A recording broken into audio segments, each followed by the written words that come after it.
कौन हो तुम? मेरे रूम में कैसे घुसी तुम? हाउसकीपिंग। अभी मैनेजर को फोन करके तुम काम से निकलवाता हूँ। सॉरी रतन सर, एक्चुअली आपके रूम का फायर अलार्म गलती से बज गया था। मैं चेक करने आया था कि कोई खतरा तो नहीं है। मैंने दरवाज़ा नॉक किया था पर शायद आप सो रहे तो इसलिए खोला नहीं, इसलिए मुझे मास्टर की यूज़ करके अंदर आना पड़ा। Are you fine? फाइन। गो।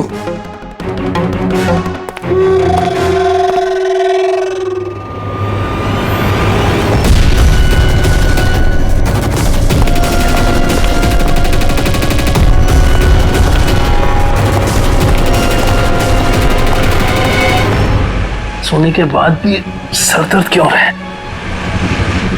लगता है डबल शॉट कॉफी देनी पड़ेगी। हाँ लिशा, काम हो गया। Great job. अब फटाफट वहाँ से निकलो, होटल का एक्चुअल स्टाफ 5 मिनट में वहाँ आ जाएगा। हाँ ठीक है, मैं निकलता हूँ। Bye.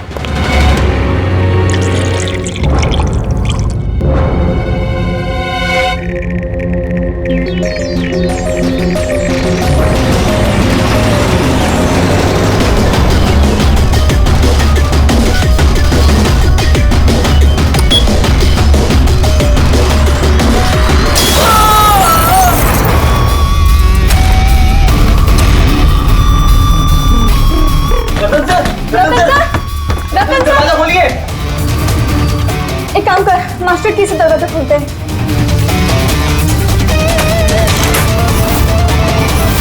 Ratan sir, Ratan sir, Ratan sir!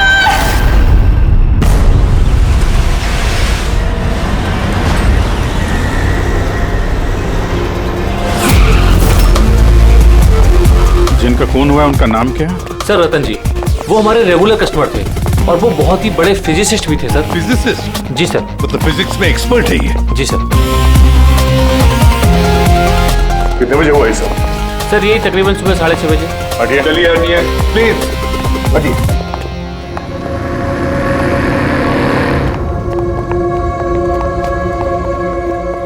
My God, my God, इसके छाती में तो इतने सारे डांस घुसे हैं।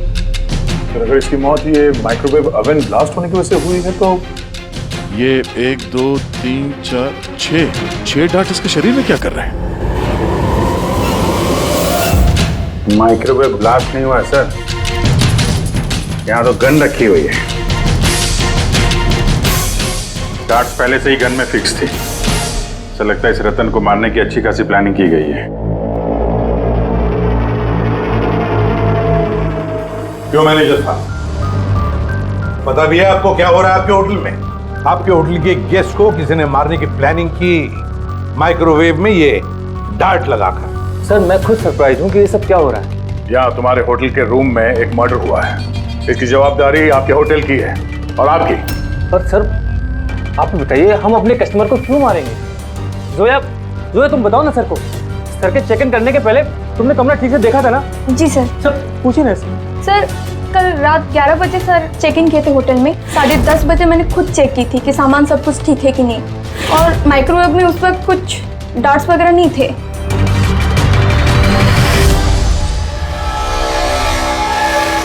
सर, आधा खाया हुआ पिज़्ज़ा है सर।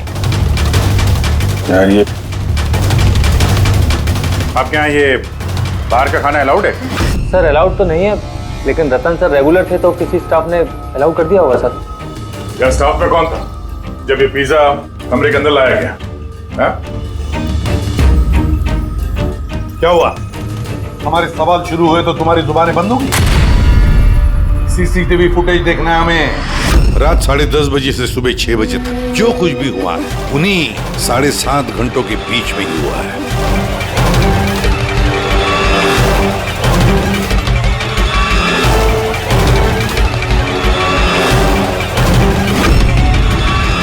जोया 10:30 बजे रतन जी के कमरे में गई और 11:15 बजे बाहर आई, 15 मिनट में।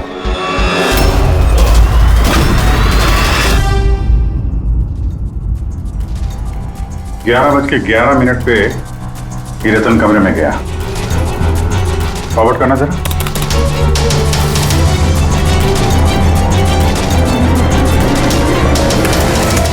11:30 बजे हैं और ये रहा रतन का पहला विजिटर।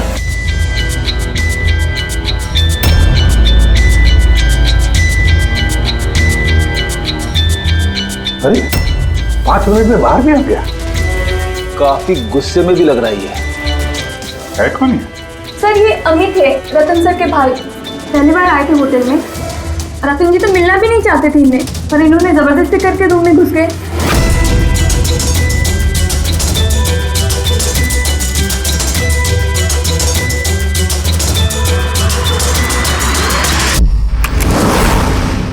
अच्छा, वो पिज्जा कमरे के अंदर ऐसे गया सर। फॉरवर्ड करना जरा, फॉरवर्ड करना।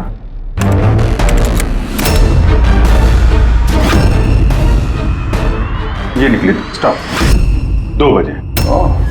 12:30 बजे ये अंदर जाती है पिज्जा लेके और 2 बजे बाहर आती है। कौन है ये औरत? हैं? सर इनका नाम शमिता है। ये रतन जी की बहुत खास दोस्त है। लगभग हर वीकेंड में आते हैं उन्हें मिलने के लिए।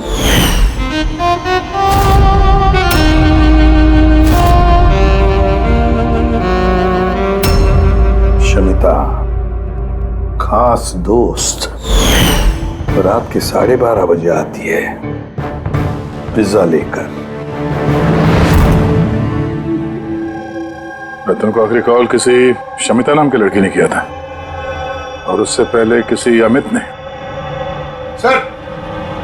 हाँ पंकज, एक सेकंड, ये पासपोर्ट देखिए सर। इस पे ये कैम्बी का वीजा लगा है। तो सर ये बॉम्बे से कैम्बी जाने का टिकट। फोटो तो उसी की है पर नाम रतन नहीं है, दिग्विजय कुमार।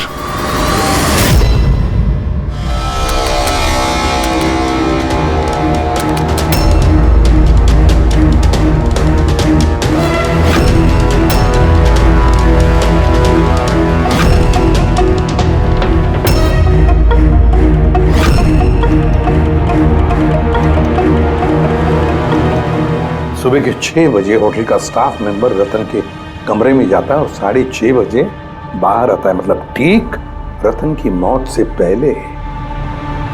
कौन है ये स्टाफ मेंबर? पता नहीं सर। क्या आप अपने स्टाफ वाले को नहीं पहचानते हैं?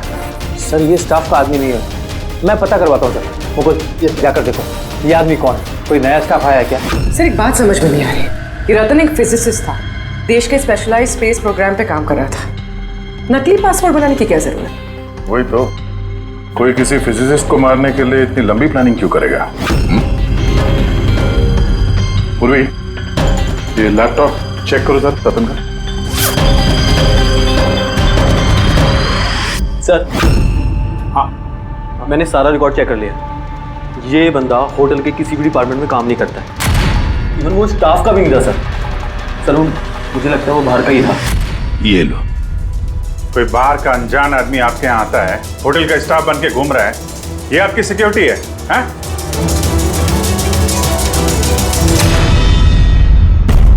हाँ पूर्वी कुछ मिला? हाँ सर, लैपटॉप हैक किया तो कुछ सीक्रेट फाइल्स मिली है। ये कुछ खुफिया इंफॉर्मेशन है, देश की सुरक्षा से कनेक्टेड। माय गॉड, ये क्या हुआ? सर ये खुफिया इंफॉर्मेशन रतन किसी को बेचना चाह रहा था। ये देखिए, इस डील से रिलेटेड मेल्स भेजे उसने किसी को। ये देखिए, ये सारे हैं। एग्जैक्टली ये खुफिया इंफॉर्मेशन क्या है जो रतन बेचने वाला था? सर हमारे देश के बॉर्डर पे कितने जवान तैनात हैं, आर्मी के पास कौन कौन से हथियार हैं, फौज की टुकड़ियां किन किन एरियाज में और कहां पर नहीं, सारी जानकारी है इसमें। अगर ये इंफॉर्मेशन किसी गलत आदमी के हाथ लग गया तो देश की सुरक्षा को खतरा हो सकता है। सर ये मिलिट्री की कॉन्फिडेंशियल फाइल्स उसे मिली कहां से? ऑब्वियसली पंकज, किसी आम आदमी के पास ये क्लासिफाइड फाइल्स नहीं हो सकते हैं। ये क्लासिफाइड फाइल्स और ये डुप्लीकेट पासपोर्ट इस बात की तरफ इशारा कर रही है कि ये रतन कोई फिजिसिस्ट नहीं था। ये किसी दुश्मन देश का जासूस था जो अपना काम करने के बाद इस नकली पासपोर्ट के जरिए देश छोड़ के भागने वाला था हमेशा के लिए। ये तो एप्रन वगैरह निकाल के बाहर निकल गया सर। फोन पर भी बात कर रहा है। फोन पर भाई पार्टनर हो बात। रेडी? होटल के बाहर के जितने भी सीसीटीवी कैमराज हैं ना, सबकी फुटेज चेक करो। तो जब तक इस अनजान स्टाफर का पता चलता है कि शमिता और रतन का भाई अमित, इनसे पूछताछ करते हैं। सर ये रतन शायद फिजिसिस्ट नहीं था, दुश्मन देश का जासूस था सर। जासूस? हाँ सर, हमें उसके बैग से ये नकली पासपोर्ट मिला। उसके लैपटॉप में ये खुफिया फाइल है सर, ये देखिए। माय गॉड, तो फिर हमें जल्दी से जल्दी रतन के घर वालों से मिलना चाहिए और इस शमिता से भी पता तो चले कि ये रतन फिजिसिस्ट था भी या कोई जासूस। एक तो अभी मेरे पति का खून हुआ है और अब सीआईडी वाले उन पर देश से गद्दारी का इल्जाम लगा रहे हैं। भाभी संभालिए अपने आप को। वैसे ही भाई साहब की मौत के सदमे से आपकी तबीयत खराब है। मिस्टर अमित, आपसे भी कुछ सवाल करना है हमें। आप लोग एक साथ एक ही घर में रहते हैं, तो कल रात अपने भाई के पीछे पीछे होटल रूम में क्या करने गए थे आप? मैंने ही भेजा था उन्हें वहां। तुमने भेजा? किस लिए? क्योंकि रतन भाई साहब पूरी प्रॉपर्टी अपने नाम करके हमें घर से निकालना चाहते थे। वसीयत के पेपर के साथ भी छेड़छाड़ की थी उन्होंने, और अपने भाई का तो उन्हें कोई लिहाज ही नहीं था। ये तुम क्या कह रही हो दिया? भाभी प्लीज। ये सारी बातें यहाँ पर हो सकती थी घर में, इसके लिए होटल में जाने की क्या जरूरत थी? सर लड़ाई झगड़ा करके हम घर का माहौल नहीं खराब करना चाहते थे, और रतन भाई साहब इस टॉपिक को कई दिनों से अवॉइड कर रहे थे, इसलिए मुझे लगा कि होटल में जाके बात करना ही ठीक रहेगा। मगर कमरे से तो तुम बहुत जल्दी वापस आ गए थे, इतनी जल्दी बात हो गई? सर होटल के कमरे में भी बात हो नहीं पाई थी। भाई साहब बहुत नींद में थे और थके हुए थे, इसीलिए चिड़चिड़े भी हो गए थे, और गुस्से में आके मैं भी वहां से निकल गया। इतना बड़ा घर है फिर भी होटल में जाके ठहरते थे हैं? सर रतन काफी इंट्रोवर्ट थे, उन्हें अकेलापन चाहिए होता था ताकि वो अपने काम में ज्यादा ठीक से ध्यान लगा सके। घर में भी होते तो अक्सर वो अपने कमरे में ही होते थे।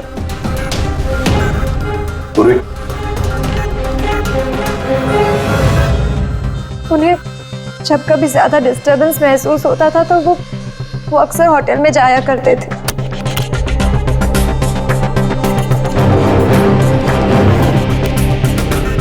ये शमिता कौन है?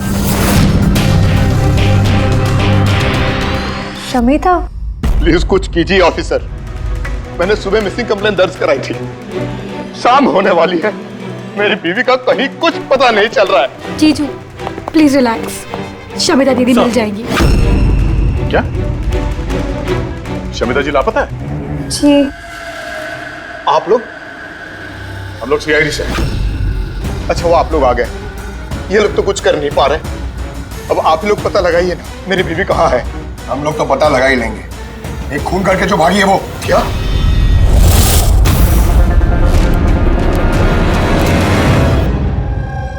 कहने के लिए तो रतन मेरे पति थे,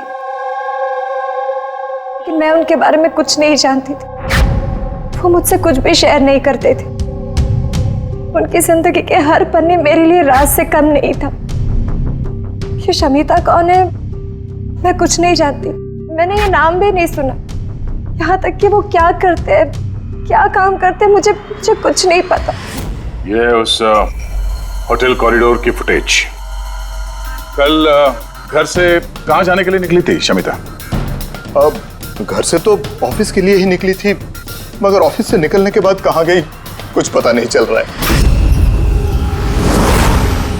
अच्छा कल डिनर में क्या खाया था रतन ने? प्लेन चीज पिज्जा।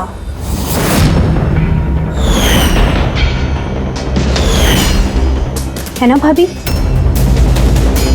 हाँ। प्लेन चीज पिज्जा, कमाल है अभिजीत, होटल में भी पिज्जा और घर में भी पिज्जा। भाई साहब ने होटल में भी पिज्जा खाया था? जी हाँ, वही पिज्जा जो शमिता लेकर आई थी।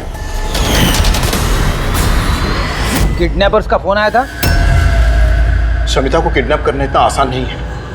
आईबी विंग में काम करती है वो। हर तरह से ट्रेंड है हर खतरे से निपटने के लिए। आईवी, आप अपने दीदी का कमरा दिखाइए जरा।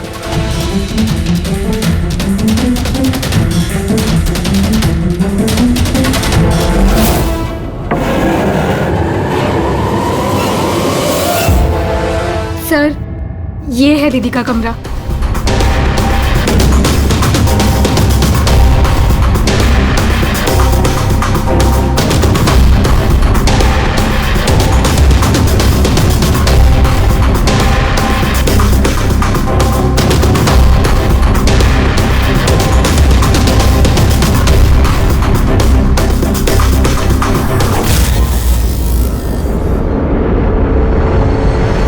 सर, सर यहाँ आइए प्लीज।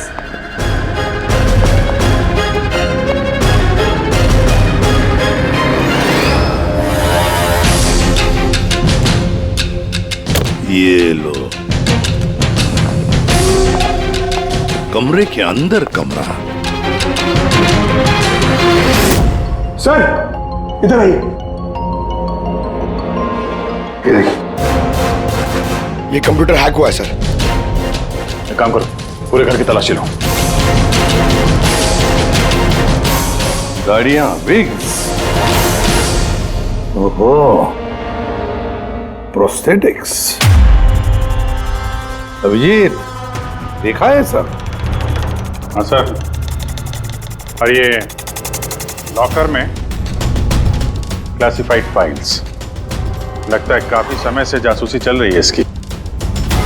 सिर्फ इतना ही नहीं सर, कोई तो है जो रतन पे नजर रखे हुए था। उसकी कंप्यूटर की एक एक एक्टिविटी को मॉनिटर कर रहा था। ये कंप्यूटर हैक्ड है। कौन हैकर है पता लगा?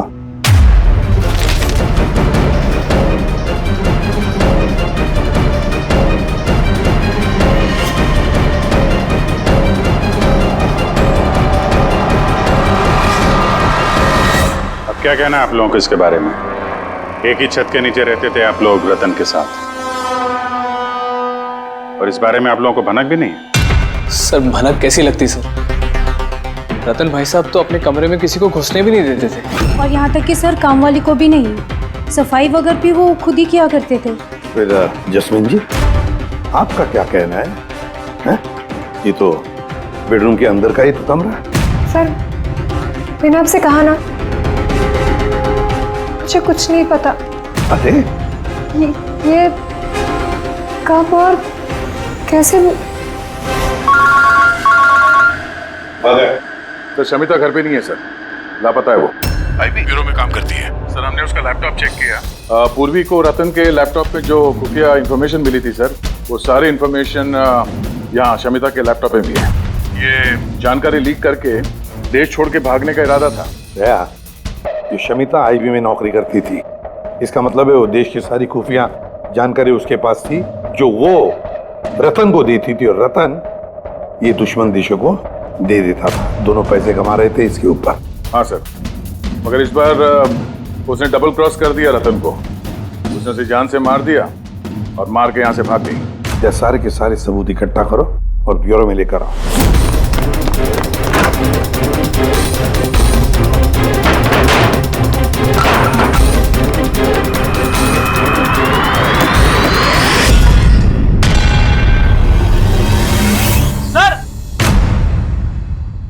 सर,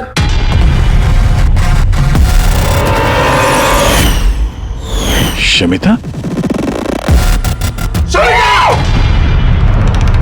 आद्या, सर, ये विक्रम और अंजलि, इनके जो एलिबाइज हैं वो हमने चेक किए। जब खून हुआ उस रात ये विक्रम ग्रैंड रोड में एक ट्रैफिक जाम में फंसा हुआ था, और रात के करीब 2 बजे घर पहुंचा वो। और ये अंजलि? सर, अंजलि भी रात के 12 बजे तक काम कर रही थी, और करीब 1:30 बजे के आसपास वो घर पहुंची। सब देखकर ऐसे लगता है कि ये कोई मामूली मर्डर केस नहीं है, देश की सुरक्षा से जुड़ा हुआ है। सर ये देखिए सर, ठीक ब्लास्ट से पहले सुबह 6:30 बजे के आसपास इस लाल गाड़ी में एक औरत होटल से बाहर गई। सर हाँ, वो जो नकली होटल स्टाफ वाला था ना सर, वो भी उसी वक्त निकला था, लेकिन दूसरे गेट से। ये देखिए। पूर्वी, गाड़ी कितने बजे आई थी होटल में? सुबह 6 बजे। निकल गई 6:30 बजे, आधे घंटे बाद। लड़की के चेहरे पे जूम करो जरा, देखें तो सही।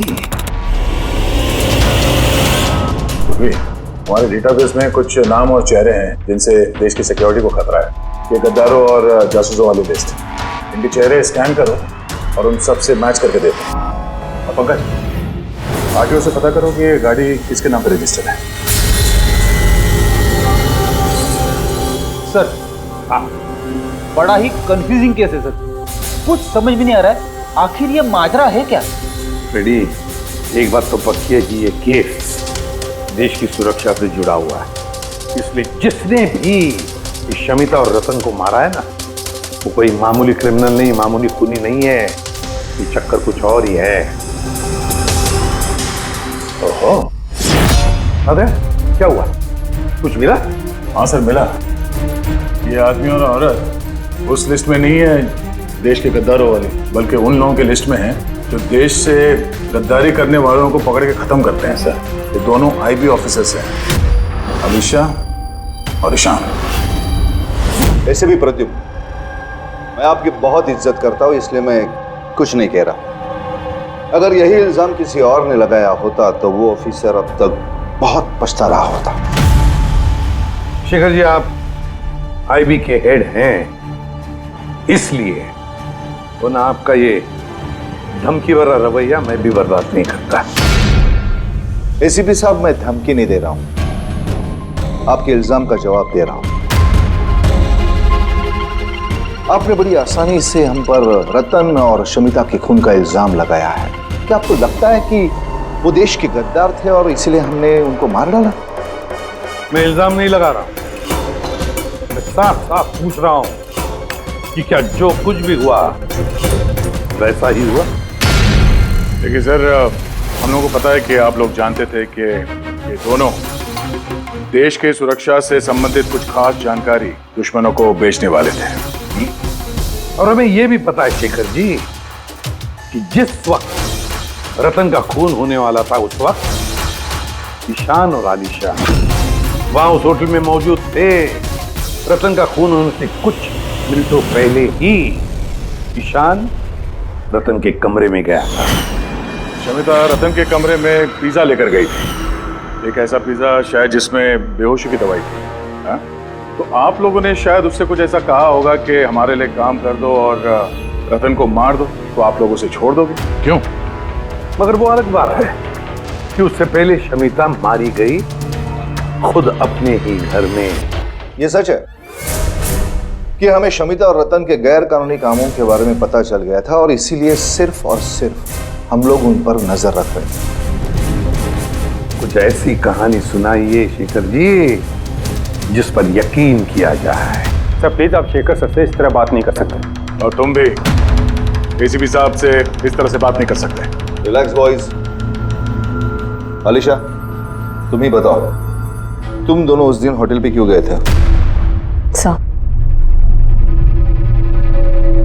रतन के लैपटॉप से उन फाइल्स की कॉपी बनाने जो उसने दुश्मन देश को ईमेल कर दिया था, ताकि हमें ये पता चल सके कि हमारी कौन कौन सी खुफिया इंफॉर्मेशन उन तक पहुंच चुकी है। तो अब तसल्ली हो गई आपकी? हमारा मकसद सिर्फ नजर रखना था, मारना नहीं था। हाँ, लेकिन अगर जरूरत पड़े और हमारे पास ऑर्डर्स हो तो ऐसे देश के गद्दारों को मारने के लिए हमें आपके परमिशन की जरूरत नहीं है। सर फिलहाल तो टेंशन वाली बात यह है कि जिस किसी ने उन दोनों को मारा है तो उसके हाथ देश की खुफिया जानकारी लग गई होगी। वो ये जानकारी जिसे मर्जी दे सकता है, दुश्मनों को, आतंकवादियों को या किसी और को भी। हाँ, अगर हमें वो इंसान मिल गया जिसने उन दोनों को मारा है और जिसके पास देश की खुफिया जानकारी है, तो हम उसे मारने में भी हिचकिचाएंगे नहीं। और हमें पूरा यकीन है कि आईबी के पहुंचने से पहले सीआईडी उस तक पहुंच जाएगी। ऐसे भी प्रद्युम्न, अपने ऑफिसर को समझाइए कि ये वक्त एक दूसरे को चुनौती देने का नहीं है, बल्कि मिलकर साथ काम करने का है। शेखर जी, देश की चिंता जितनी आप लोगों को है ना, उतनी ही चिंता हम सीआईडी वालों को भी है। लेकिन एक बात अच्छी तरह से याद रखना, जब तक ये मर्डर सुलझा नहीं जाता तब तक आप उस गद्दार तक पहुंच नहीं सकते। शमिता ने वो खास जानकारी लीक करके रतन को दी और रतन वो इंफॉर्मेशन किसी को बेचने वाला था।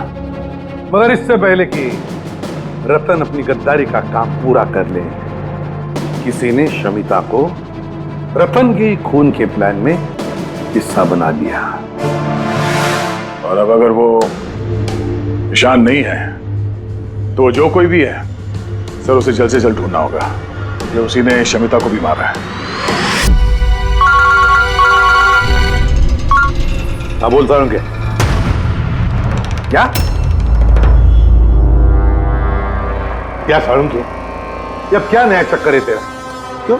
जब हम लोगों ने अपनी आंखों से उस सीसीटीवी फुटेज में देखा है कि रात के 12:30 बजे शमिता वहां होटल के कॉरिडोर में थी, तो तू कह रहा है कि वो शमिता नहीं थी? कौन हो सकता है? रतन की मौत कैसे हुई? रतन की मौत हुई जहर की वजह से।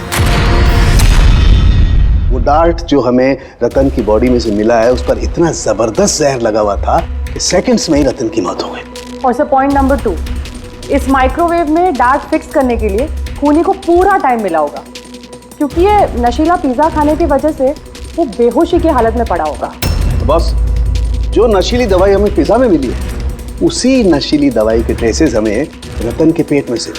हाँ, अभी पूरे इंग्रेडिएंट्स को अच्छी तरह से चेक नहीं कर पाया हूँ, लेकिन यार सामने मैंने सब कुछ मान लिया, बस सब कुछ मान लिया, लेकिन पहले ये बता, इन सारी चीजों का शमिता के वहां होटल में ना होने से क्या कनेक्शन? बता रहा हूँ, वही बता रहा हूँ बॉस। शमिता डायबिटीज की पेशेंट थी, शक्कर की बीमारी। शमिता की मौत हुई है किसी मिलावट वाले इंसुलिन के इंजेक्शन की वजह से। और सबसे इंपॉर्टेंट बात, शमिता का मौत का टाइम है रात को 10 से 12 के बीच का। क्या? एग्जैक्टली। तो 12 बजे तक अगर वो मर चुकी थी, फिर 12:30 बजे वो हमें होटल में कैसे दिख सकती है? सर, अगर शमिता ने रतन को नहीं मारा और अमित, ईशान और अलीशा ने भी नहीं मारा, तो फिर रतन को मारा किसने? और फिर वो फुटेज में जो औरत हमने देखी थी, अगर वो शमिता नहीं थी तो फिर कौन थी? शमिता। एसीपी साहब, आप शायद नहीं जानते कि मैं कितनी बड़ी टेंशन में हूं। अगर वो खूनी नहीं पकड़ा गया जिसने रतन और शमिता को मारा है, तो देश कितनी बड़ी मुसीबत में फंस सकता है, ये आप नहीं जानते। मैं अच्छी तरह से जानता हूँ शेखर जी, बहुत अच्छी तरह से जानता हूँ, लेकिन एक बात अच्छी तरह से याद रखिए, हम देश पर कोई भी आंच आने नहीं देंगे। उससे पहले ही हम खूनी को पकड़ लेंगे। सर, वो खूनी की आइडेंटिटी हमें वो ईमेल से मिल सकती है सर, जो रतन और शमिता ने एक दूसरे को भेजा है। आपको कैसे? मुझे तो ये भी लगता है कि जरूर कोई आसपास वाला ही है, जिसे शमिता और रतन, इन दोनों की छोटी से छोटी आदतों के बारे में पूरी जानकारी थी।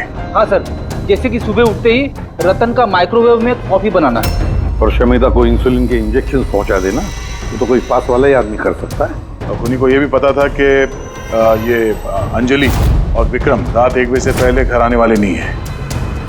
आखिर खूनी कौन हो सकता है सर? सर, एक बात समझ में नहीं आ रही सर। ये रतन और शमिता एक दूसरे को 2 सालों से जानते हैं, मगर गद्दारी करने का इन्होंने ये 3 हफ्ते पहले ही सोचा, ऐसे अचानक? हाँ सर, बात थोड़ी अजीब तो है। इन 3 हफ्तों के पहले इनका कोई रिकॉर्ड तो नहीं रहा खुफिया खबर के एक्सचेंज को लेकर। इस सबका इस तीसरे गद्दार से क्या लेना देना? We are running out of time. हाँ सर, हमने सारे सुरागों के ताले खोल दिए हैं, लेकिन हमें वो दरवाजा नहीं मिल रहा जो हमें तीसरे जासूस तक ले जा सके। तीसरा दरवाजा है, ये तीसरा दरवाजा हमें उस जासूस तक ले जाएगा। कौन सा? उस दरवाजे का नाम है पिज्जा। पिज्जा, वो औरत जो बड़े बड़े काले चश्मे और घुंघराले बाल का विग पहनकर घूमती है ना, शमिता बनकर, उसने उस दिन पिज्जा लाया बाहर से होटल के अंदर। और उसने ऐसा इसलिए किया क्योंकि उसे वो नशीली दवाई मिलानी थी पिज्जा में। अगर होटल में ऑर्डर करती तो उसे मौका नहीं मिलता और ना ही वक्त मिलता वो नशीली दवाई पिज्जा में मिलाने के लिए। और होटल वालों ने कुछ नहीं बोला क्योंकि वो लोग उसे जानते थे। दया, होटल दे रॉयल के आसपास इस पिज़्ज़ालो ब्रांड के पिज्जा की कितनी दुकानें हैं पता लगाते हैं, सब कुछ साफ हो जाएगा।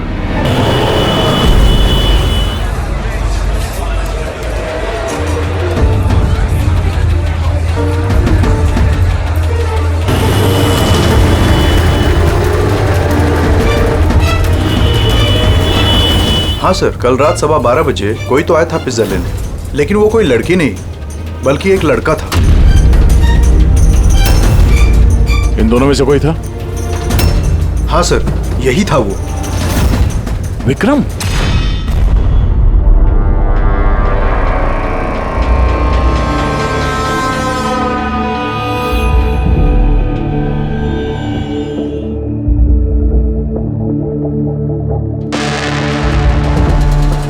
चक्कर क्या है? अरिका, एक मिनट आओ। यस।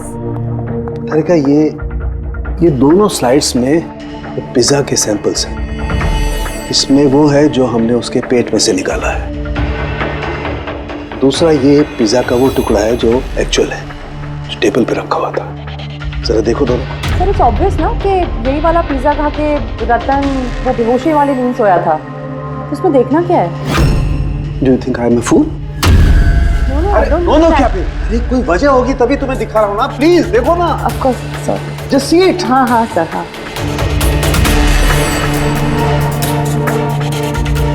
ये देखो।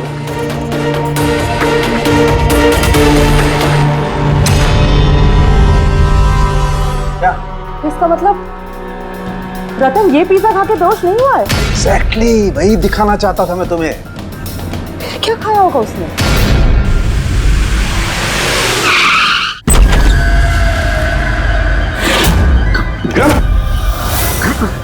विक्रम, उसे क्या हो गया? विक्रम, जल्दी एम्बुलेंस को फोन करो। ये किस चीज की तरफ इशारा कर रहा है? फोन पे? हाँ, क्या है इस फोन पे? 5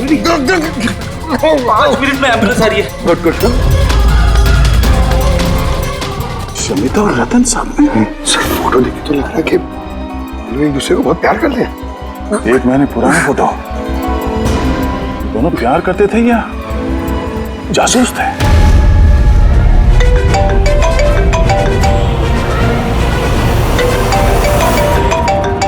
हाँ डॉक्टर साहब। अरे यार, इस केस में तो नया ही पेज फंस गया। अब क्या हुआ?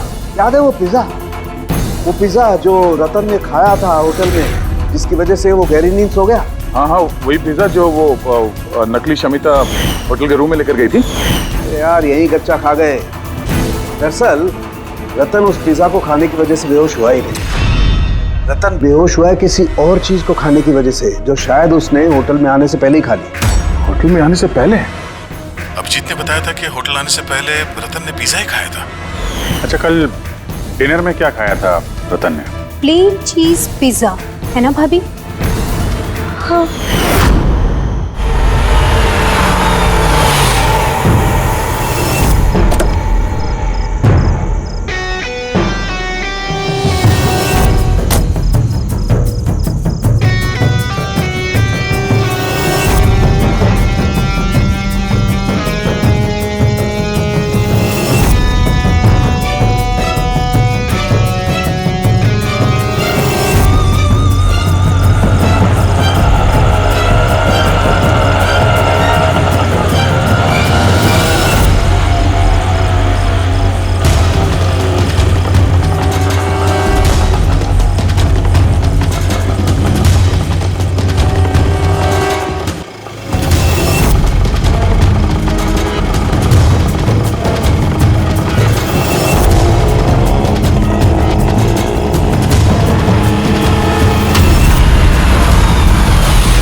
जैस्मिन, तुम यहाँ क्या कर रही हो?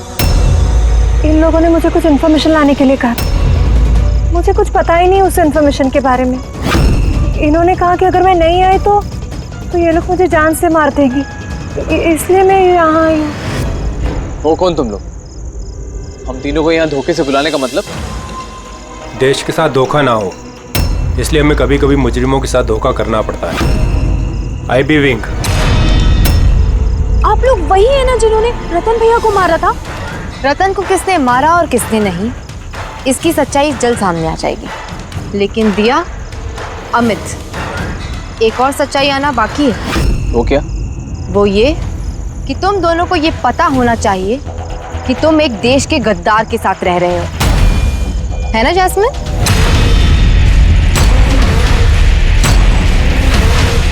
What nonsense! तुम लोग मुझे देश का गद्दार कह रहे हो? रतन को बेहोशी वाला खाना तुमने खिलाया था ना, जिसकी वजह से उसकी बाद में मौत हो गई। अब तुम्हारी भलाई इसी में है कि तुम जल्दी से अपना जुर्म कबूल कर लो। क्या कह रहे हो तुम लोग? मैंने ऐसा कुछ नहीं किया है।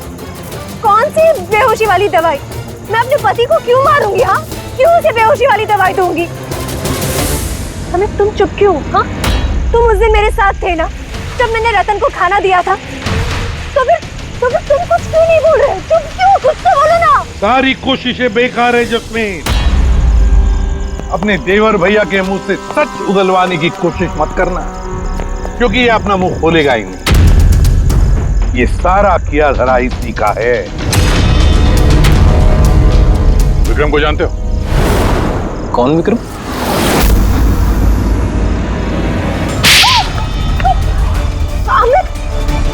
आप लोग इस तरफ आइए। वही विक्रम जिसे शमिता और रतन के एक्स्ट्रा मैरिटल अफेयर्स के बारे में तुमने जानकारी दी थी और कुछ फोटो भी भेजे थे हेलो मैसेंजर पे।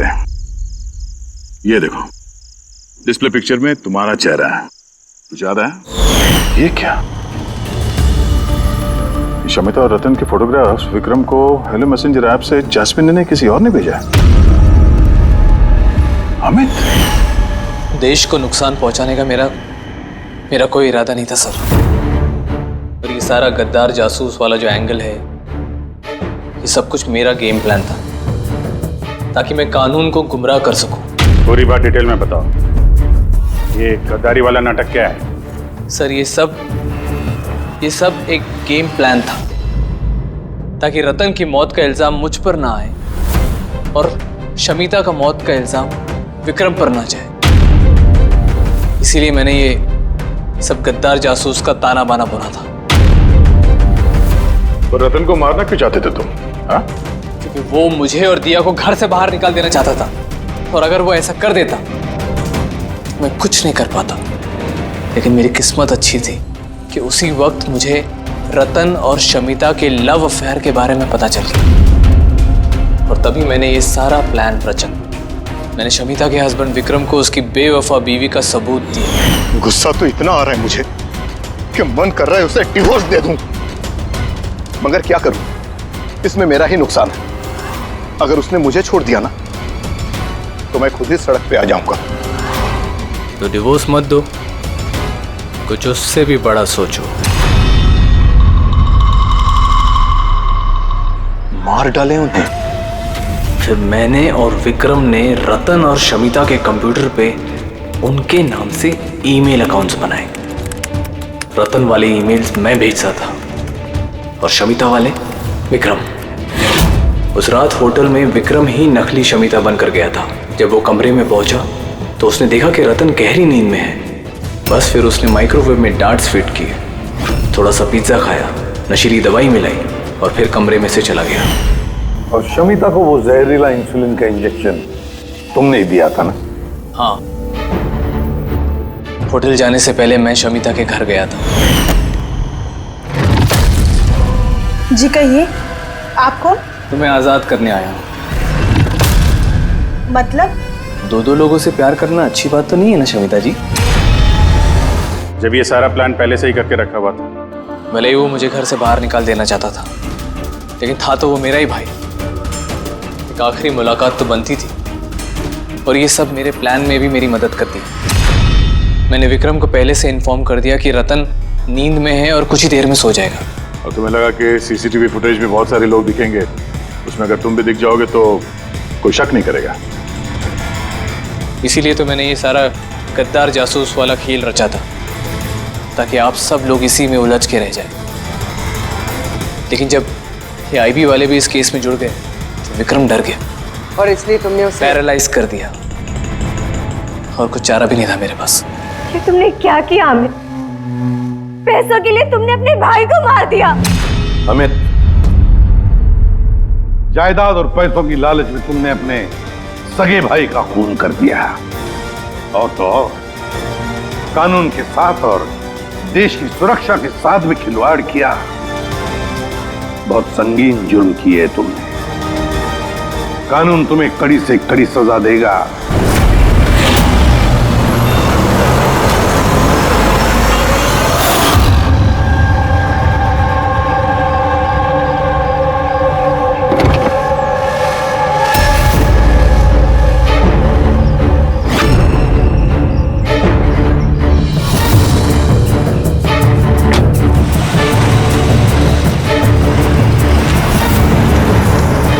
अरे एक एक गाड़ी चेक करो अच्छे से। गाड़ी रिवर्स ले। अबे पीछे भी गाड़ी है, जल्दी आगे से निकल।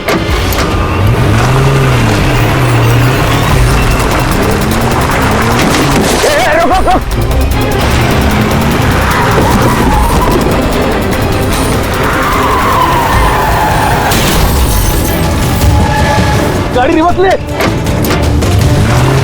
रोक गाड़ी, रोक गाड़ी से रोक। जल्दी से गाड़ी निकालो, पीछे करो इसका। yes, ये लोग नाकाबंदी तोड़कर भागे, जरूर इन्होंने कोई जुर्म किया होगा। हाँ।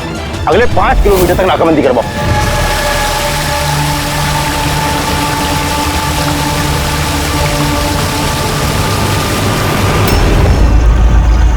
सर, हमारी सभी टीमें सर अच्छी तरह से चेक कर चुकी हैं, ना वो कार मिली और ना वो आदमी। वो लोग नाकाबंदी तोड़कर भागे, सड़क खत्म हुई, जंगल शुरू हो जाता है, इसका मतलब वो यही कहीं होंगे।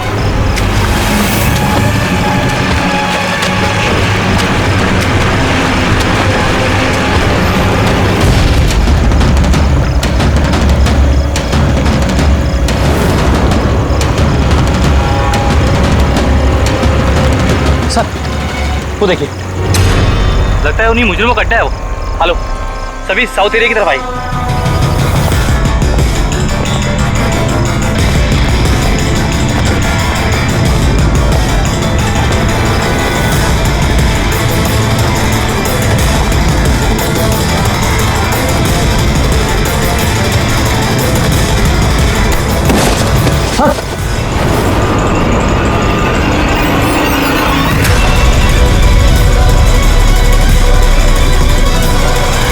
ओह माय गॉड, ये तो मर चुका है। इसे हुआ क्या है? और उसके चेहरे पर ये लाल धब्बे कैसे? जो 2 लोग गाड़ी में बैठे हुए थे, ये उन्हीं में से एक है। इसकी तो बहुत बुरी हालत हो चुकी है।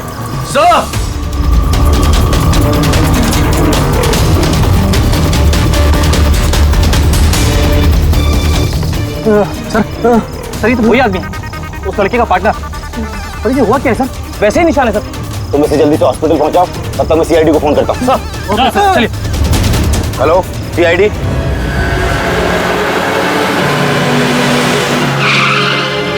तो एक आदमी मरा हुआ था और दूसरा दर्द में चिल्ला रहा था, बीमार लग रहा था। हाँ सर, और उन दोनों के शरीर पर लाल निशान भी थे। सर, ये हॉस्पिटल से भी बात हुई सर वो दूसरे आदमी के बारे में। तो हॉस्पिटल वालों ने क्या बताया? तो उसकी हालत खराब है सर, उन्हें समझ में नहीं आ रहा उसे हुआ क्या। इसका मतलब उन्होंने अभी तक इलाज शुरू नहीं किया? टेस्ट कर रहे हैं सर, लेकिन पता नहीं क्या हुआ उसे, तो अभी देख रहे हैं। कमाल है यार, क्या हुआ क्या होगा उन लोगों को? सर यहाँ इस तरफ।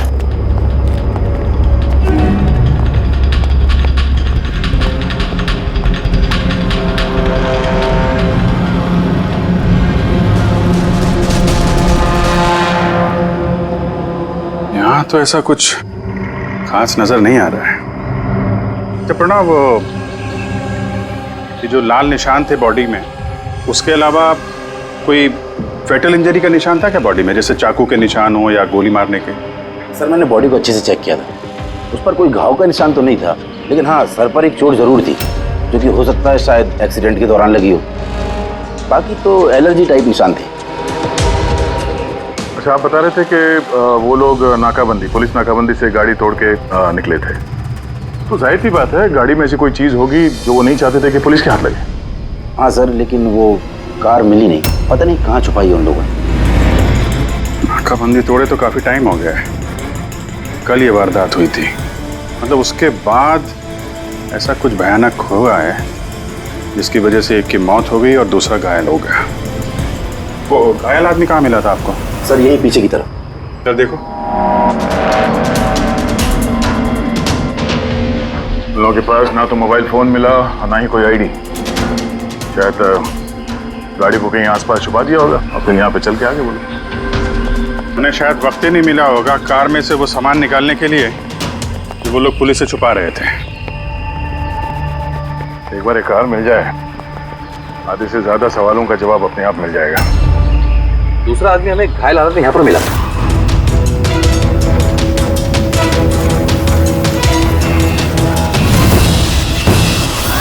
सर,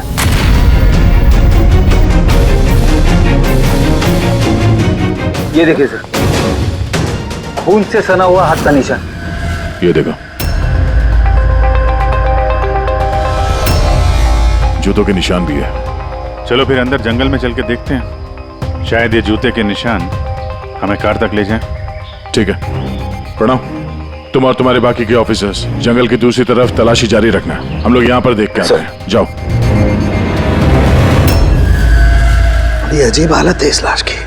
इसके शरीर पर ये जो पहले धब्बे थे ये लाल थे, लेकिन अब सारे के सारे धब्बे अजीब तरीके से काले पड़ गए। ये देखो, इसके खाल भी निकलने लगे। सर इतने अजीब तरह के निशान है इसके शरीर पर, निशान लाल थे फिर काले हो गए। इससे क्या हो सकता है इसे? माय गॉड, इसके सर के बाल देखो कितने कमजोर हो गए, जरा सा हाथ लगाया तो गुच्छा बाहर आ गया। सर ऐसा कभी ना देखा है ना सुना है, बड़ी अजीब बीमारी है इसे। मुझे लगता है ये कोई बीमारी नहीं है, ये कुछ और ही चक्कर है। कुछ और मतलब? कुछ और मतलब तुम एक काम करो, लैब की सारी लाइट्स ऑफ करो, पता लगेगा। ओह गॉड, सर सर बॉडी चमक रही है। माय गॉड, इसमें से लाइट कैसे आ सकती है? जो सोचा था वो एकदम सही है। क्या? मुझे समझ में आ गया लाइट क्यों चमक रही है। एसीपी को फोन करो, तुरंत हॉस्पिटल में पहुंचे। हॉस्पिटल में जो आदमी एडमिट है उसे भी चेक करना पड़ेगा। बाकी चीजें मैं तुम्हें रास्ते में समझाता हूँ। चल, अरे तुम चल।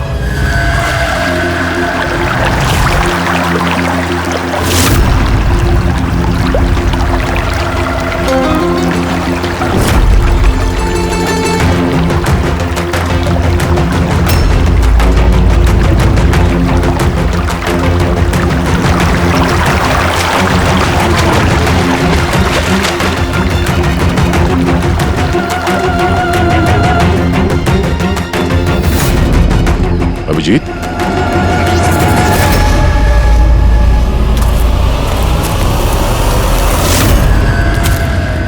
कौन है इधर?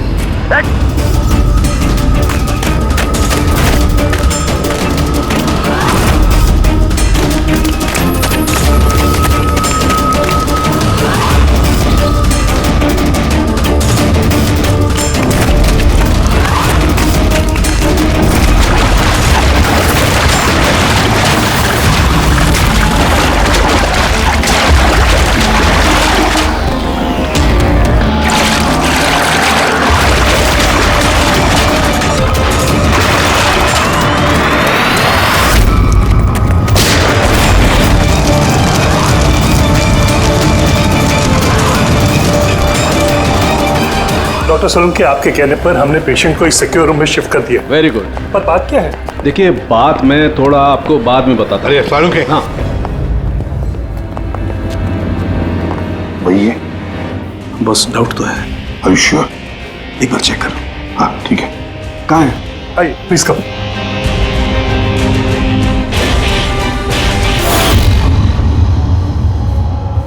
बस मैं जरा अंदर जाके चेक कर। यार मगर नहीं, मेरे पास प्रोटेक्टिव सूट है। ठीक है।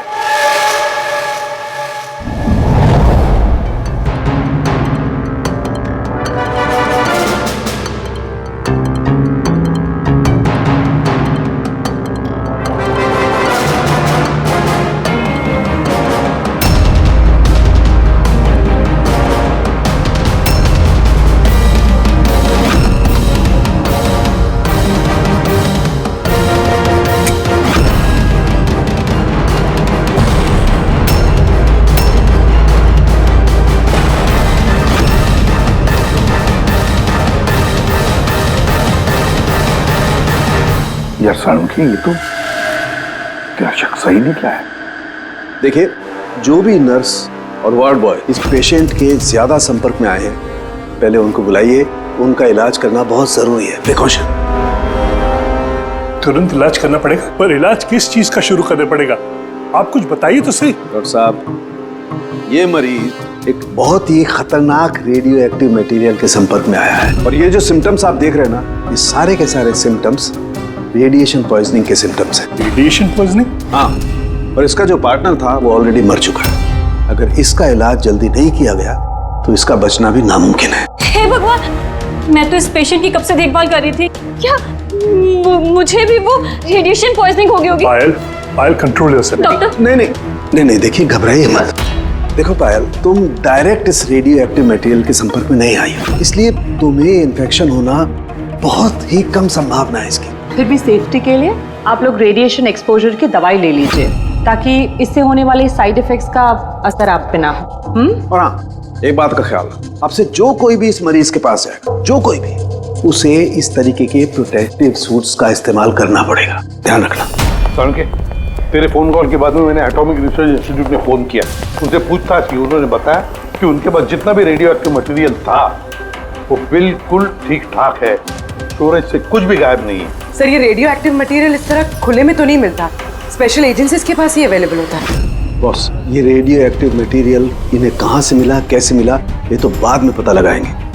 फिलहाल मैं आपको इतना बता सकता हूँ कि ये बहुत ही ज्यादा मात्रा वाले रेडियो एक्टिव मटेरियल से इन्फेक्टेड है, जिसमें न्यूक्लियर एलिमेंट भी शामिल हो सकते हैं। सालुंकी, जो कुछ भी हो, इस आदमी को हमें बचाना ही होगा, क्योंकि यही हमें बता सकता है कि वो जो न्यूक्लियर रेडियो एक्टिव मटेरियल है उसे कहाँ से मिला है। और तो और पता नहीं कितने सारे लोग इसके संपर्क में आए होंगे, उन सब की जान भी तो खतरे में है, उनको भी तो बचाना होगा हमें। सर, कहीं ये रेडियो एक्टिव मटेरियल उस कार में तो नहीं है जिसमें ये लोग थे? कहीं पर भी हो सकता है। सालुंकी, एक काम कर, तो इस पेशेंट के साथ रहे। हाँ ठीक है बॉस, मैं इंतजार करता हूँ। जब भी उसे होश आएगा मैं उसे पूछने की कोशिश करूंगा कि उसे मटेरियल कहाँ से मिला, कैसे मिला। हाँ, और तारिका, तुम एक काम करो, तुम वापस से उस लाश को अच्छी तरह से चेक करो, पता लगाने की कोशिश करो आखिर ये कौन से एलिमेंट हैं, अच्छी तरह से डिटेक्ट करो। Hello ACP Pradyuman. एसीपी साहब, जिन सवालों के रेगिस्तान में आप लापता हैं, उसका जवाब है मेरे पास। मिलना चाहेंगे? कौन हो तुम और कहां पर मिलोगी?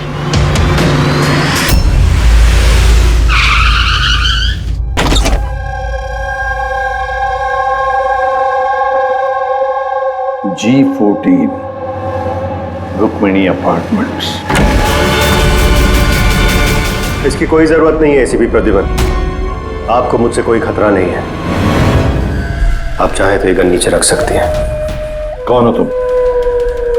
Mayank, intelligence bureau officer. Intelligence bureau, और इस तरह से मिलने बुलाते हो? मजबूरी थी, कई मासूमों की जान खतरे में, और उन्हें बचाने के लिए जरूरी था कि हम यहाँ इस तरह खुफिया तरीके से मिले। मासूमों की जान की बात करते हो, कहीं ये उस रेडियो एक्टिव? जी हाँ, जब आपने एटॉमिक रिसर्च इंस्टीट्यूशन में कॉल करके इंक्वायरी करनी चाहिए तो हमें वहां से अलर्ट आ चुका था। तुम्हारे पास हमारे सारे सवालों के जवाब? जी हाँ, है तो सही, लेकिन वो टॉप सीक्रेट है। उम्मीद करता हूं कि सीआईडी द्वारा ये सीक्रेट लीक नहीं होगी। बताओ तो सही। कुछ दिन पहले हमें टिप मिली थी, देश में न्यूक्लियर डिवाइस आया है। हमने बॉम्ब ढूंढने की कोशिश की, लेकिन हमें कुछ पता नहीं चला। हमने ये बात ना ही पब्लिक में बताई, ना ही मीडिया में, क्योंकि हमारे बताने से खौफ का माहौल पैदा हो सकता था। लेकिन हमें जैसे ही पता चला कि इस तरह का केस आपके पास आया तो हम फौरन चले आए। लेकिन मयंक, ऐसा कोई न्यूक्लियर एटम बॉम्ब, ऐसा कोई डिवाइस कोई गाड़ी में कैसे ले आ सकता है? दरअसल ये न्यूक्लियर डिवाइस मॉडिफाई की गई है, इस तरह से मॉडिफाई की गई है कि ये एक सूटकेस में भी फिट हो जाए। उसका वेट तकरीबन 5 किलो है, या हो सकता है उससे भी कम। इतना छोटा बॉम्ब? छोटा है मैम, लेकिन बहुत भयानक है, आप खुद ही देख लीजिए।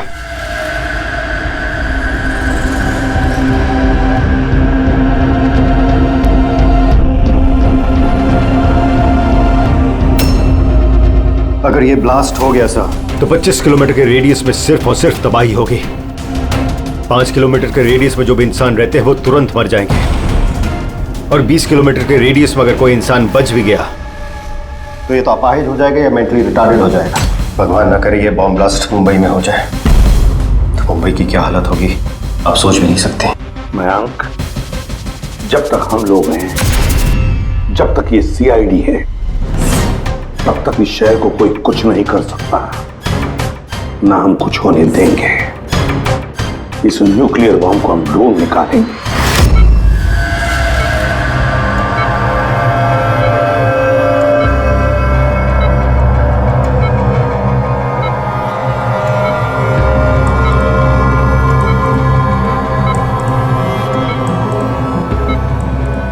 कैसे हो तुम? मेरी आवाज सुन सकते हो? बोलो बोलो। कहाँ हो? तुम हॉस्पिटल में हो।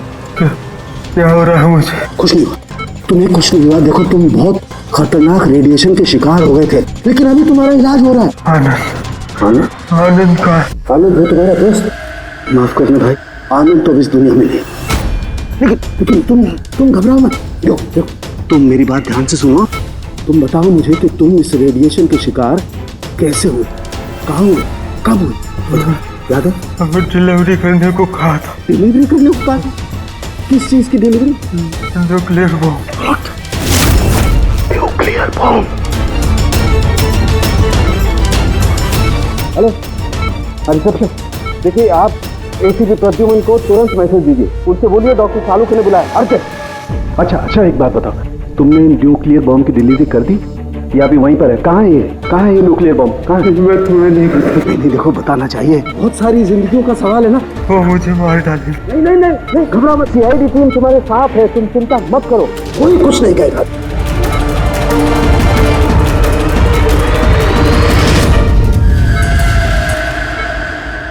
Oh God!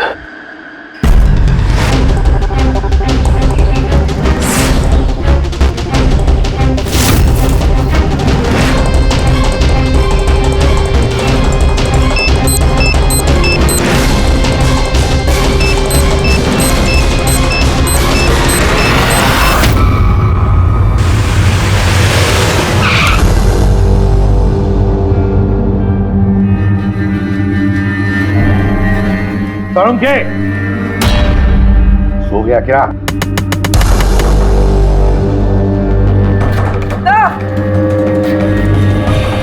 मुझे कुछ गड़बड़ लगती है, मैं अंदर जाके देखता हूं।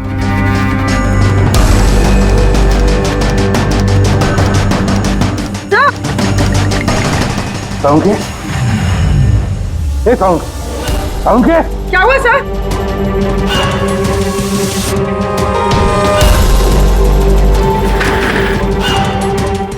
सालुखे, कुछ बोल तो सही। हाँ बोल।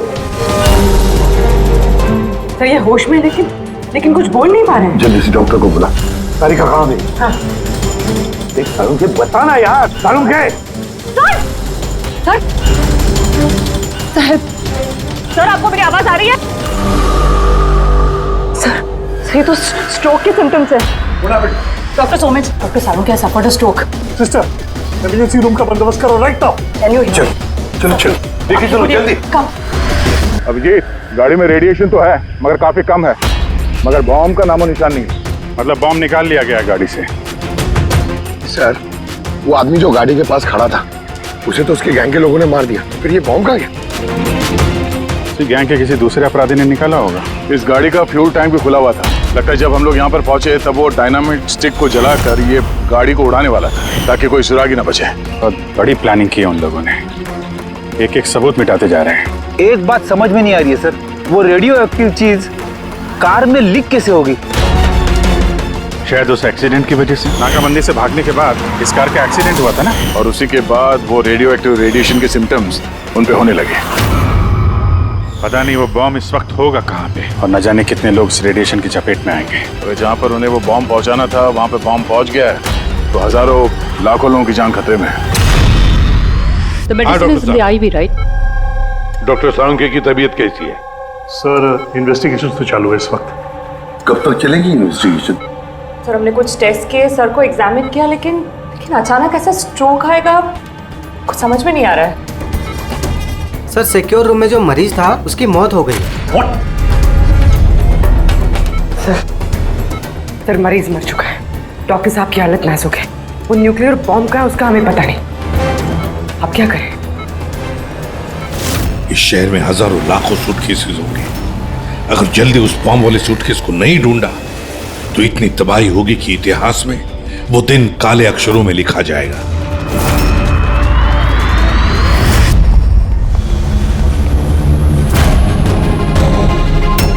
कैसी तबीयत है सर उनके साथ? क्या कोई खास सुधार नहीं है। तारिका तो बैठी है उसके साथ। समझ में नहीं आता किस लिए मुझे इतना अर्जेंटली बुलाने या क्या बताने वाला था। बस मैं यहाँ पहुंचा हूं, ये हाल हो गया। अब तो मरीज भी मारा गया। डॉक्टर साहब को ये स्ट्रोक आ गया। क्या ये संयोग है सर? उनके साहब को स्ट्रोक आया ठीक उसके पहले जब वो हमें कुछ बताने वाले थे। सहयोग ही होगा अभी। डॉक्टर साहब को स्ट्रोक आया, किसी ने हमला तो नहीं किया उन पे? हाँ सर, और उस मरीज की हालत तो वैसे भी नाजुक थी। डॉक्टर्स जवाब दे चुके थे। नहीं, कोई संयोग नहीं हो सकता। गड़बड़ है, कुछ ना कुछ तो गड़बड़ जरूर है। एसीपी साहब, मैं समझता हूँ कि इस वक्त आप डॉक्टर सलूंके की हालत को लेकर बहुत परेशान हैं, लेकिन हमें जल्द से जल्द कुछ करना होगा। अगर ये बॉम्ब ब्लास्ट हो गया तो लाखों लोगों की जान खतरे में होगी। हमारे वहाँ कार तक पहुँचने से पहले आतंकवादी बॉम्ब लेके चला गया सर। कोई और रास्ता ढूंढना होगा। उस बॉम्ब को जिस चीज में भी रखा होगा ना, वहां तक पहुंचने के लिए एक रास्ता है सर।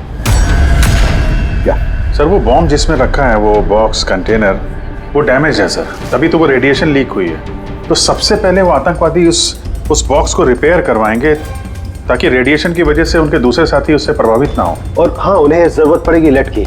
लेड से ही वो कवर करेंगे उस चीज को, रेडिएशन की लीकेज रोकने के लिए।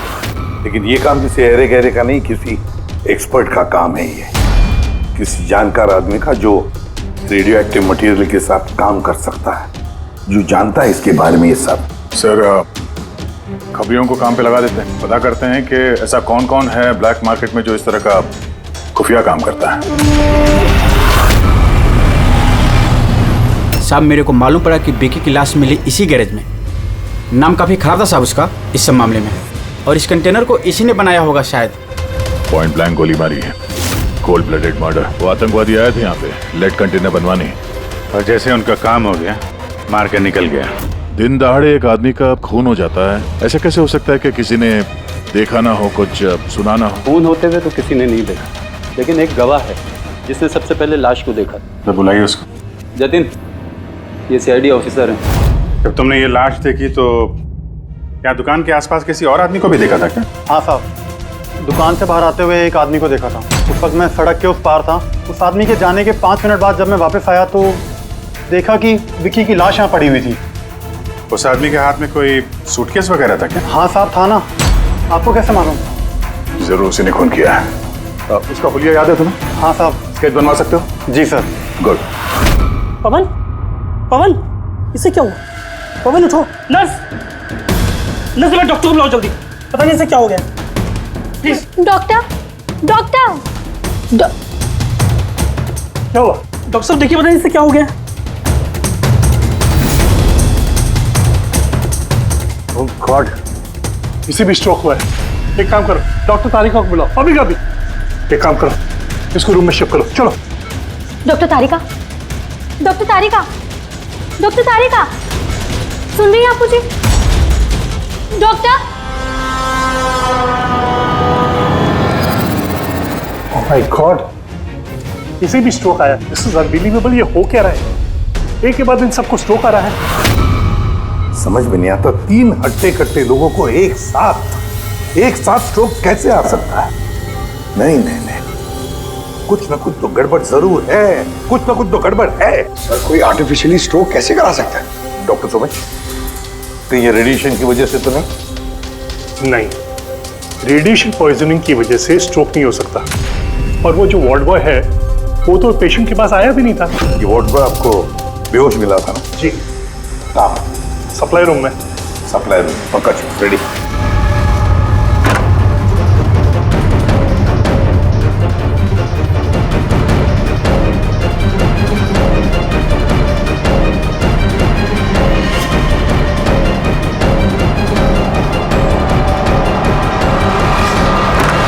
सर, सप्लाई रूम में कुछ नहीं मिला। जो कुछ भी है वो यहीं पे है, जिसकी वजह से ये सब हुआ है। ठीक है, इस कमरे को अच्छी तरह से चेक करो, एक एक कोना छान मारो।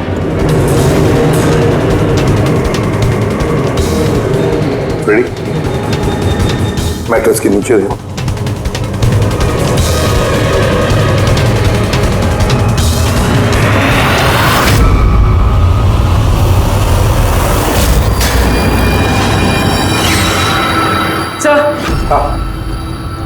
ये डिवाइस मिला है, अजीब सा है।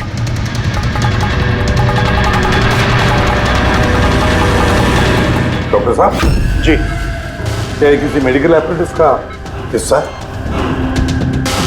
ये तो मैंने कभी देखा ही नहीं। ये हॉस्पिटल का इक्विपमेंट है ही नहीं। तो फिर क्या हो सकता है? क्या मैं इसे देख सकता हूँ? बिल्कुल। ऐसा लग रहा है ये डिवाइस मैंने पहले कभी देखी है। राइट, स्पेशल फोर्सेस में यूज किया जाता है इस डिवाइस को।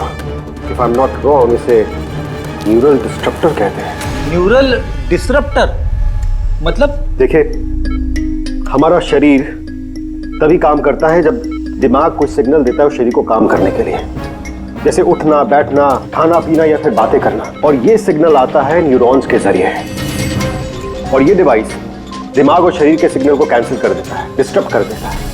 और अगर ऐसा होता है तो फिर शरीर दिमाग का इशारा समझ ही नहीं पाता है, जैसे लकवा मार जाता है शरीर को। ऐसा लगता है जैसे स्ट्रोक हो गया, लेकिन दरअसल वो स्ट्रोक होता नहीं, सिर्फ टेम्परेरी इफेक्ट होता है। मयंक, अगर ये डिवाइस हम यहां से दूर ले जाएं, तो क्या इसका असर कम हो सकता है? जी बिल्कुल, है ना? रेडी? काम करो, इस डिवाइस को दूर लेकर जाओ और डिस्ट्रॉय करो, नष्ट करो इसे। Yes sir. इसका मतलब है ये तीनों ठीक हो जाएंगे? जी डॉक्टर साहब, बिल्कुल। लेकिन अगर हम लोग यहाँ पर और ज्यादा देर रुकते हैं तो इसका असर हम पर भी हो जाता। अच्छा, तो इसीलिए इस चीज का असर तारिक और साळुंखे पर हुआ। इसका मतलब है इसका असर वार्ड बॉय पे इसीलिए हुआ था क्योंकि वो 1 घंटा उस कमरे में था जो इस कमरे के बाजू में है। एग्जैक्टली डॉक्टर साहब। अब क्योंकि ये डिवाइस हमने डिस्ट्रॉय कर दी है, तो अब तीनों जल्दी होश में आ जाएंगे। मगर ये डिवाइस यहाँ रखा किसने होगा? उसी आतंकवादी गैंग में से किसी ने। वो गैंग जानती है कि डॉक्टर साळुंखे के पास कोई जरूरी इंफॉर्मेशन है, तो बस उसी लिए ये डिवाइस यहाँ लाकर लगा दिया ताकि साळुंखे की यह हालत हो जाए। मतलब सर, कोई अंदर वाला ही, क्योंकि बाहर वाला तो अंदर आ ही नहीं सकता। जरूर कोई हॉस्पिटल का स्टाफ है जो उन लोगों से मिला है। नहीं, एसीपी साहब, ऐसा हो ही नहीं सकता। ऐसा ही हुआ डॉक्टर होमेक, ऐसा ही हुआ है। अब एक बात अच्छी तरह से सुन लो, जब तक वो मुजरिम पकड़ा नहीं जाता, इस हॉस्पिटल से कोई भी, मतलब आप भी, हॉस्पिटल से बाहर नहीं जाएगा। इस पूरे हॉस्पिटल के सारे फ्लोर्स के सीसीटीवी कैमरास के फुटेज अभी के अभी हमें देखने हैं। सर, सभी स्टाफ वालों की लिस्ट देख ली, लेकिन अभी तो कुछ नहीं मिला। मिलेगा फ्रेडी, मिलेगा। अब सीसीटीवी फुटेज देख रहे हैं ना, मिलेगा जरूर, कुछ ना कुछ तो मिलेगा। पूरी पॉज करो। पता नहीं क्यों मुझे ऐसे लग रहा है मैंने देखा है इसे, जाना पहचाना सा चेहरा है।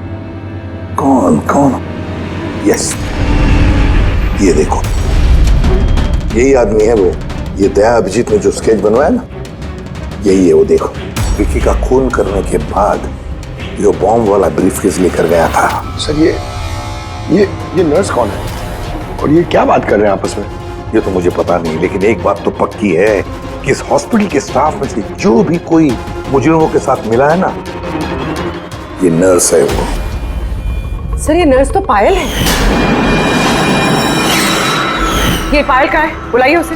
सिस्टर, पायल का है, उसे अभी कभी बुलाओ। पायल तो काफी देर से दिखी ही नहीं हॉस्पिटल में। सर, पायल तो हॉस्पिटल में नहीं है। पायल हॉस्पिटल में नहीं है मतलब पायल गायब है। आपको कहा था ना डॉक्टर सुमेश कि इस हॉस्पिटल में से कोई भी हमारे परमिशन के बगैर बाहर नहीं जाएगा। तो फिर ये पायल गई कैसे? तो हमें पता नहीं, हमने उसी वक्त सारे दरवाजे बंद कर दिए थे, कोई बाहर नहीं गया। क्या बात कर रहे हैं आप? ये हॉस्पिटल से बाहर कोई एम्बुलेंस गई थी क्या? एम्बुलेंस हाँ, एक इमरजेंसी केस था। आधा घंटा पहले एक एम्बुलेंस बाहर गई थी। ये पायल उसी एम्बुलेंस में है। वो जो नर्स है पायल, वो भी थी तुम्हारे साथ एम्बुलेंस में? हाँ साहब, वो बता रही थी कि जिस मरीज को हम लेने जा रहे हैं वो उसका दोस्त है, तो चल पड़ी मेरे साथ। अभी कहाँ है वो? ये कुछ काम याद आ गया उसको बीच में, तो उतर गई। सिर्फ हॉस्पिटल से निकलने के लिए एम्बुलेंस का इस्तेमाल किया था उसने। कहाँ उतारा, कहाँ था उसे? ये खातीपुरा जंक्शन पे उतरी साहब। खातीपुरा? Okay, thank you.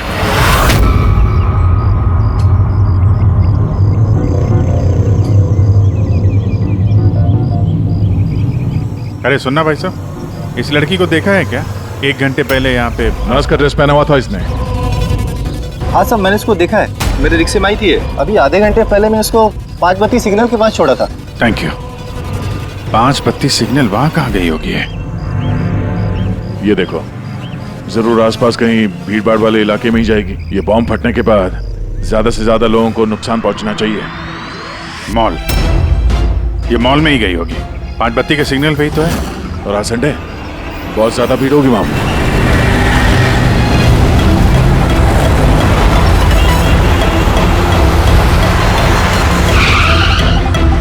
पायल यहाँ कहीं बाहर तो दिखाई नहीं दे रही है।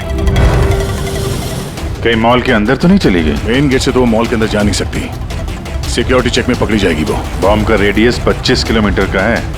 जरूरी नहीं मॉल के अंदर बॉम्ब रखे। तो हो सकता है उसने ये बॉम्ब मॉल के आसपास कहीं छुपा के रखा हो। चेक करते हैं।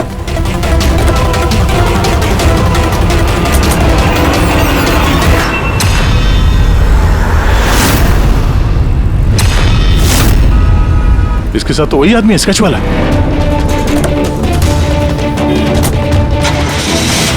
बाहर निकल। ये यहाँ तक पहुँच गए, जल्दी चलो।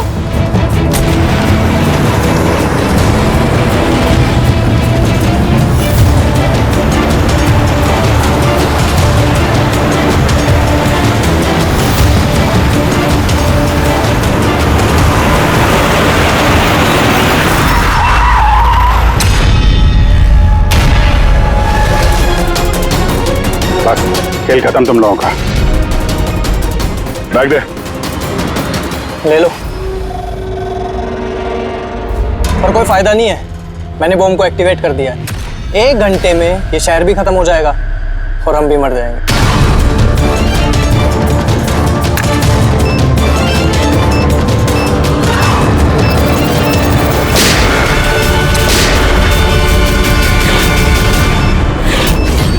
अभिजीत, बॉम्ब तो एक्टिवेट कर दिया इन लोगों ने, तो 1 घंटा बचा हमारे पास। शहर से बाहर चलते हैं। पकड़ो से।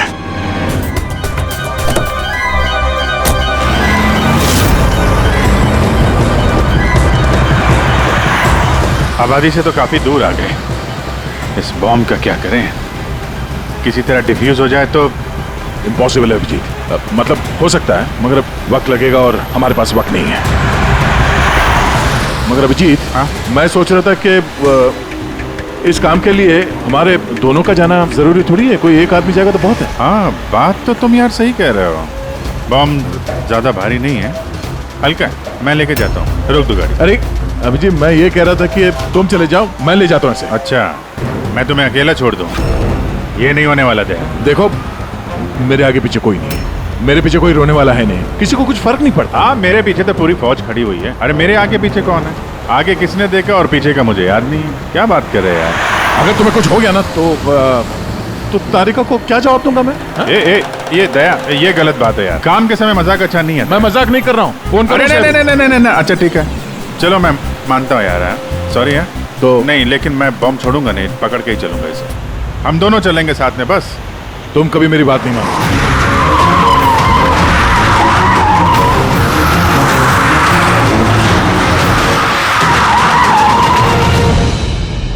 क्या हुआ? लगता है टायर में कुछ प्रॉब्लम है। ये पीछे वाले टायर में से चेक करो। इसी समय होना था ये भी। संभल गए।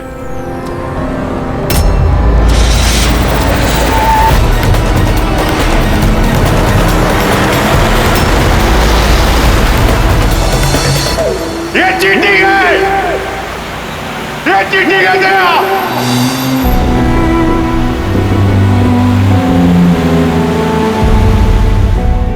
ये चीटिंग है।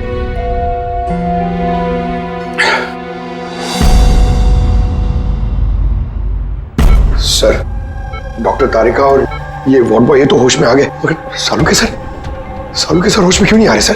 क्योंकि डॉक्टर सोलंकी उस डिवाइस के संपर्क में कुछ ज्यादा देर थे, इसलिए उन्हें होश में आने में भी कुछ ज्यादा समय लगेगा। नहीं, जल्दी से जल्दी होश में लाना ही पड़ेगा, क्योंकि सालुंकी के पास कोई इंपॉर्टेंट इंफॉर्मेशन है और इसीलिए तो ये सब हुआ है। आतंकवादियों ने ये किया है। बस सर किसी भी तरह अभिजीत सर और दया सर उस बॉम्ब को डिफ्यूज कर दे, नहीं तो। अभिजीत, दया कहाँ है? सर मैं और दया वो बॉम्ब लेके शहर से बाहर जा रहे थे। लगता है टायर में कुछ प्रॉब्लम है।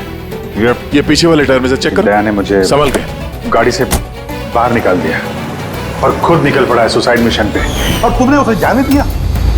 उसने धोखे से उतार दिया मुझे। अभिजीत सर ऐसा मत कहिए, इसका मतलब दया सर वापस नहीं आएंगे। फ्रेडी, कुछ नहीं होगा दया को, कुछ नहीं होगा उसे। वो एक सीआईडी ऑफिसर है, समझे? उसे बचाने के लिए हम रास्ता ढूंढ निकालेंगे, हम ढूंढेंगे रास्ता। रास्ता तो एक ही है सर, वक्त रहते किसी तरीके से उस बॉम्ब को डिफ्यूज कर दिया जाए तो। लेकिन बॉम्ब को डिफ्यूज वही आतंकवादी करेंगे जिन्होंने उस पर पासवर्ड डाला है, और सारे के सारे मारे जा चुके हैं।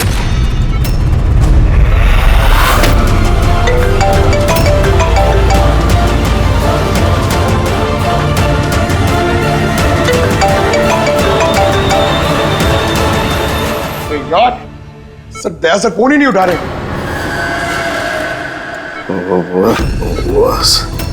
ओके, तू ठीक तो है? हाँ?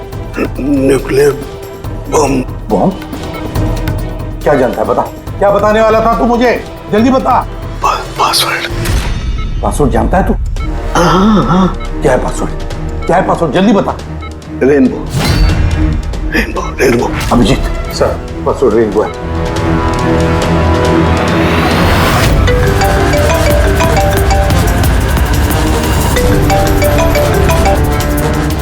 बेल बज रही है लेकिन फोन नहीं उठा रहा। यार ये दया, मैसेज भेज के देखो।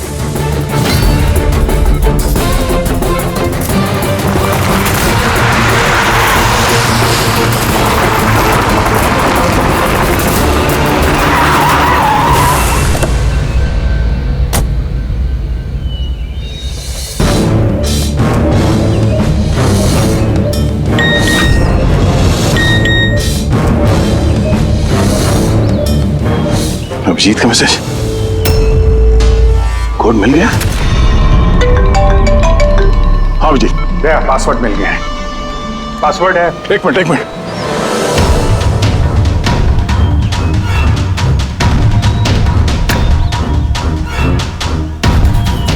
अभिजीत बोलो, क्या कोड है? रेनबो। ये कीपैड में अल्फाबेट्स नहीं है, सिर्फ नंबर्स है।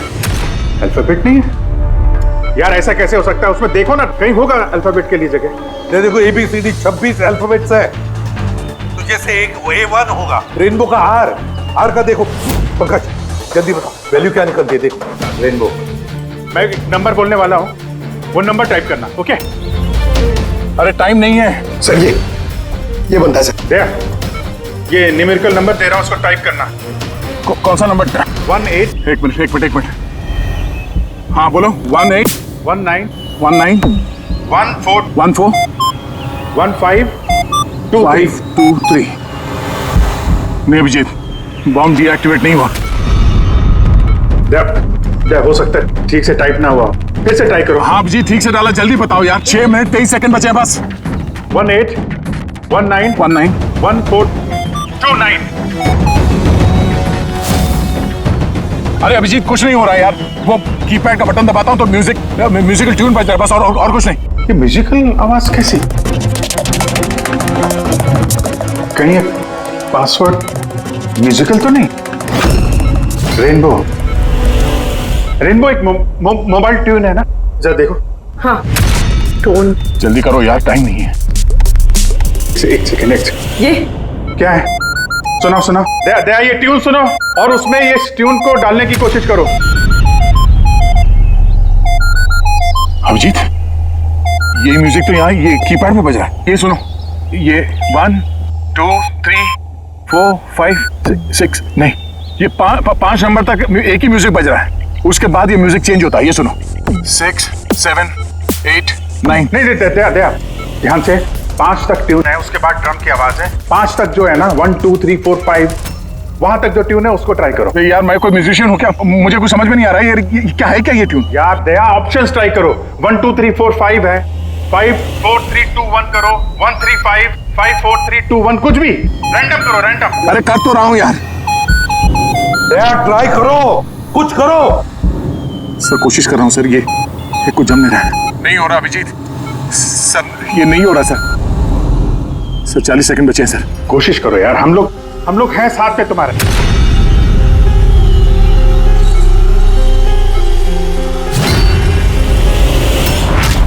शायद वक्त आ गया यार। कुछ नहीं होगा तुम्हें दया। ऐसा मत बोलो प्लीज। तुम्हें करना ही पड़ेगा। ट्राई करो दया, ट्राई करो। अरे कर तो रहा हूं यार मैं, और क्या करूं?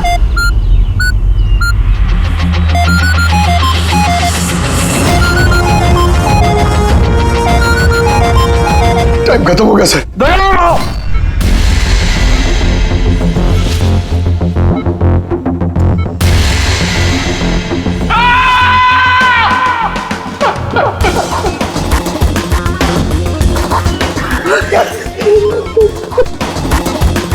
कर लिया ना दोस्तों ने।